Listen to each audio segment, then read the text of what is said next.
ገንዘብ የሌለው ሰው እናንተን አግኝቶ ችግሩን ተናግሮ ሊገለገል ይችላል ወይ? በጣም ብዙ የሚያሳዝኑት ታሪኮች ይሰማሉ። አዲስ አበባ ውስጥ ይችላሉ ሰዎች እናንተን ማግኘት። ሀብታም እናንተን ለማግኘት አይቸገርም፣ ደውሎ ይጠራቸዋል፣ በግ ያመጣላቸዋል። ድሃ ግን ተሰቃይቷል፣ አክሰስ የለውም።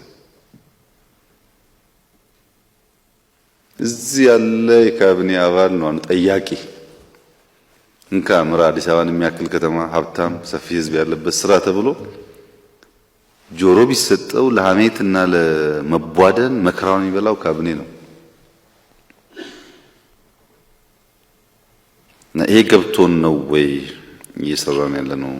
ኮንሲስተንሲ የሚባል ነገር እስታውቃላችሁ ወይ? ለምሳሌ ጽዳት በየወሩ ካል ጠቅላይ ሚኒስትር 2 ቀን ከታየ እሱ ከሌለ ጽዳት ይቀጥላል ወይስ ይቆማል? አለ ጽዳት የሚባል ነገር ሁሌ ልምምድ ነው።